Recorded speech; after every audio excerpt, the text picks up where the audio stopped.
Okay, welcome back to another video. Today I'm going to try and finish as many things as I can in a short amount of time. I'm going to start with taking off this back EGR crossover and installing the LCE one that I have purchased for it. So let's get started, let's see how much we can do. We'll check the time right over here and, you know, spend a few hours working away and hopefully get some more progress. I want this thing to go faster, please. Thanks. Okay, so I broke the stud and this thing doesn't want to come loose. Two good things going in our direction so far. Fuck. So every time something bad happens, I'm just going to go to the next part. And the next part until I run out of things that I can do before I have to fix all of these problems that now are stacking up. It's looking good. Yeah. Alright, so after some more working, I've taken the upper intake manifold off. I took the EGR off. I've replaced a couple things onto the other block, the VSV, and something else that I can't remember off the top of my head. Going pretty decent right now. Have some other things to fix from the problems that have happened. I have to get a stud remover or something along the lines to get that stud out of the back. And the EGR crossover, I need to get a drill so I can fix the engine mounts on both sides, because the other side also is hollow. If I haven't mentioned this already, it's actually because the engine was made for a truck and I didn't understand, but now I do, that they mount in a different place. The truck is further more towards the front end of the block there, so oh well, fix problems as they come, except for I'm not going to fix them right away. I'm going to deal with them later and start new things. Got a little bit more down here, so this is the wiring harness over here that runs underneath the intake manifold. Some new things disconnected from the top end there, and then the upper intake manifold is sitting over there for the time being. So we're going to keep tearing it down and then hopefully be able to start to put things on the other one, at least get somewhere with it. Fingers crossed. Let's go. Really loving it. Okay, I can't recall the last thing that I did on the video, but the intake manifold is off for the entire thing. It's over there and over there, so we're going to get to swap it a couple more things over, like the fuel filter bracket and the fuel filter. I have a new one of those hanging on somewhere in the car, and I have to find that shortly. And then, fingers crossed, we should be able to prep this one, put the intake manifold on. I don't know if I'm going to do that today, but I would like to make some headway on some of the things, so see how much we get going and then wrap up for the day. Cool. Okay, we're back at it. I don't know when I left off, but this engine has been stripped down from the intake all the way down to the head and cleaned up this side, and I put on the intake. I'm going to work on replacing some of these hoses because they are quite old and used up, and I'm going to work on extracting a stud, the exhaust studs that are stuck, hopefully the one in the back of the head as well. Yeah, don't remember where I was, but did a bunch. I also changed over the front, fuck me, what's the name of that? The main bearing there. So, whatever we do, let's get to work. Let's make this one look fresher, cleaner, and closer to completion. Okay, so the new exhaust studs are installed. The old ones got extracted. I can't extract this one in the back, it's a little too troublesome, so do what we can, all we can. We won't install the exhaust manifold until it's in the car.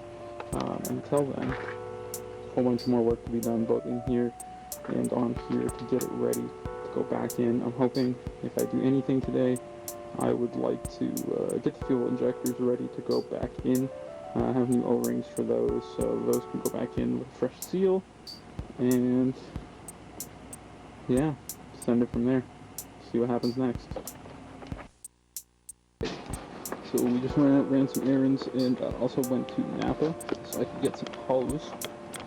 The hose that I got is to replace this one and this one over here that goes around the thermostat. So the best thing I could find is some fuel line, because I can't seem to get the parts I need. I'm gonna make do with what I got, and if that doesn't work, then I will get the parts I need. My game plan is this. When I cut them, I'm giving them extra length so that they don't kink once I have to turn it. And I'm hoping that a little bit of length, plus a little bit of love, plus potentially some coat hangers, will help me get everything to sit in place. So the one we're working on right now is this guy down here. It comes off the back of the thermostat where the water pump is, and goes over here, and up into under the intake over here. So the one that came off of it looks like this.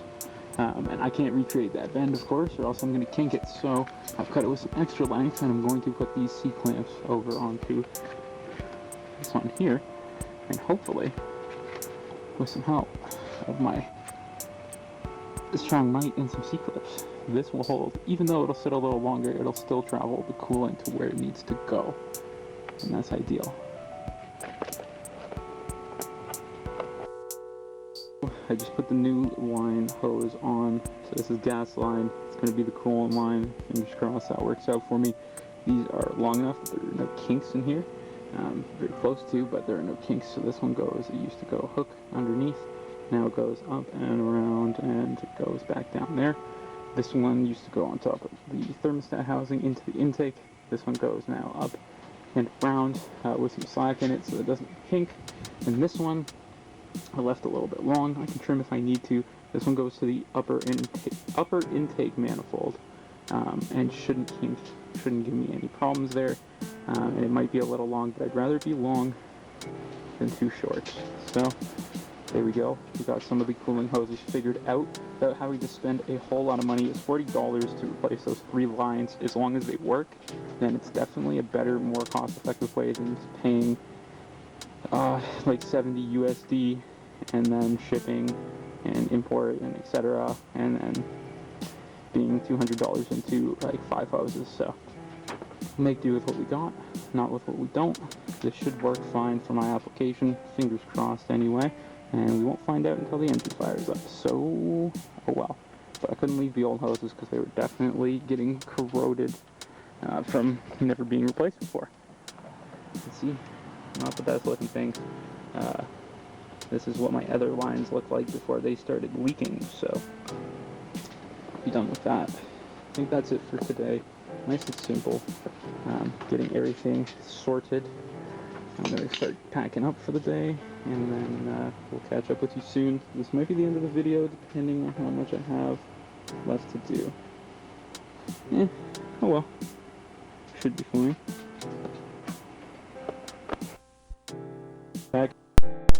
Back at it again. I forget where I left off once again, but I have that part of the intake on, so we're going to work on getting the fuel injectors and the O-rings for those ready to go into the intake, and then we're going to put the upper manifold on as soon as possible.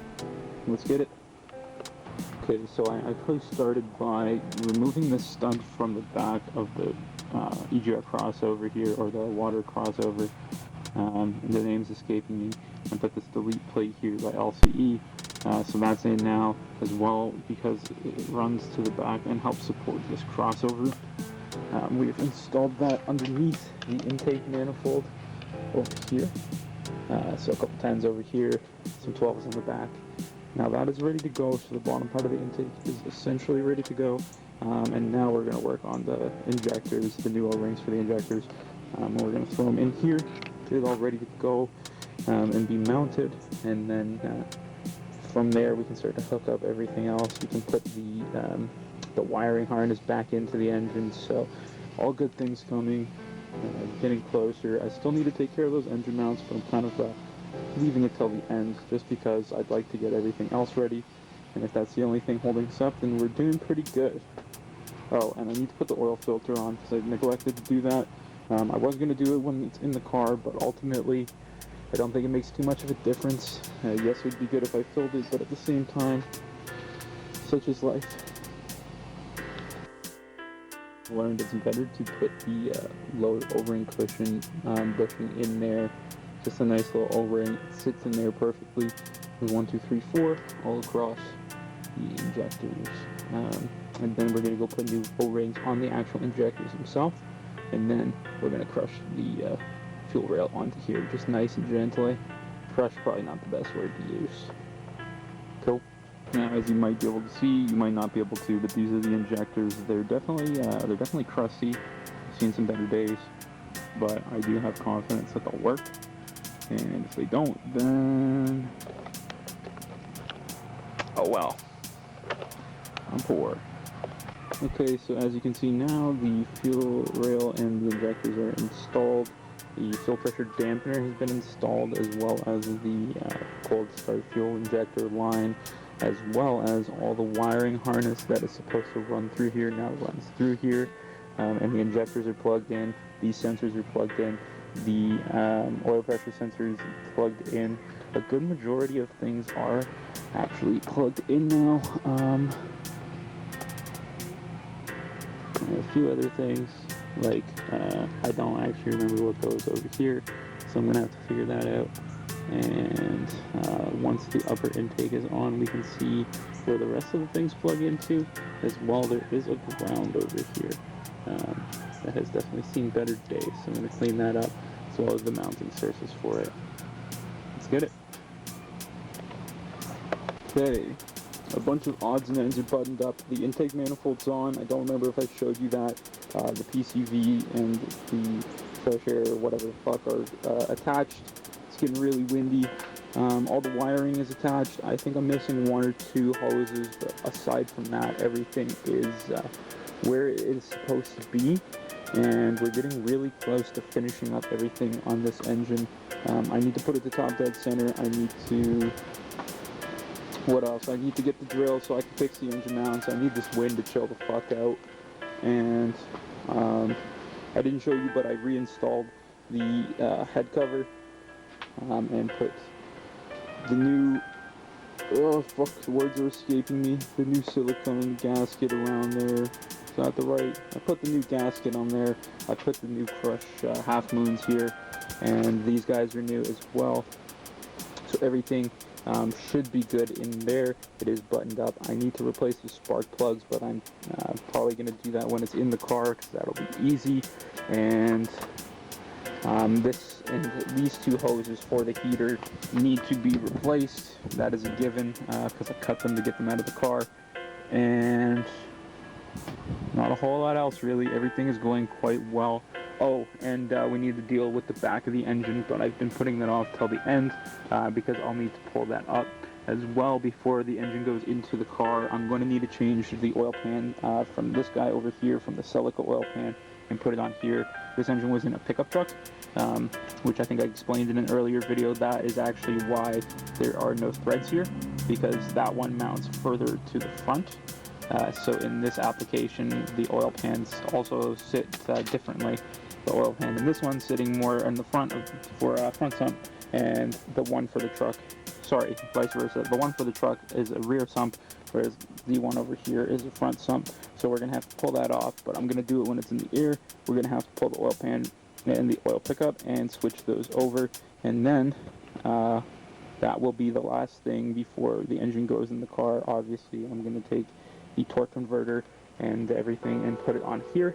I just don't think it'll fit on this wood stand that I have, which is another problem I'm running into. I also need to put the brackets that go over here onto the transport brackets, just so that it will what am I trying to say?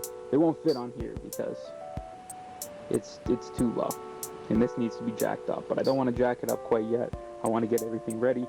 As well, I need to get an alternator at some point to replace the broken alternator that I put over there. So the engine is more together than it ever has been. That one is completely disassembled, at least in terms of a long block. It is disassembled, and that was a good burp. We are very close to being ready to put this guy back in here. But before we do any of that, I also am going to need to go and finish all the brake lines. All the brake lines are old, corroded, and I put in that chase phase brake booster. I can't remember if I made a video about or if that got deleted or what happened. So that needs to be plumbed up to the front brakes and then to the rear as well. I need to figure out what I'm going to do for a radiator because mine has seen better days. Part of me thinks I don't really give a fuck and I could run it because the car will run cooler without having the AC condenser in the front, but at the same time I would rather do it right. Just depends on money and time. I think that is it though. The car will need an alignment before everything is all said and done, but those things are for later. Really my main priority is getting the engine back into the car. So with the wind, we shall work a little longer. Got some stuff to do later today, and this is some of the most progress I've made in one day on this engine, so hopefully this is entertaining. This might even be a bunch of videos, or maybe just one video from the last time I filmed, or the last time I filmed. Quite honestly, I've lost track of it. I've put out a couple videos since this date right over here, but I'm hoping that I can start to bang out the next few videos, and you'll see this sooner rather than later. Hopefully not in August. So we'll see how that goes. We'll see how everything else goes. There are very few things. And I also, the last thing I have to pull off of here is the left side of the trans bracket, trans support bracket there. So that and the torque converter, and then we're going to go and mate everything up to here, and then we will pick this up, pull the oil pan off, and swap them over, then put it in the car. That's the game plan, so let's see how it goes. But before I put it in the car, I need to worry about the brakes because I have all this space, and once the engine's in, I will not have all that space. I can still do it, but I'd rather do that, clean up everything while the engine is out of the car. I've just been working solely on this for now, so lots more content to come. We may pick it up later, we may not, we may just turn it into another video regardless. Thanks for watching. I appreciate the views, I appreciate the support. Most importantly, I appreciate that I have the time to work on this thing and hopefully get the Celica back up and running. That's the goal. So, thanks again, and yeah, cool.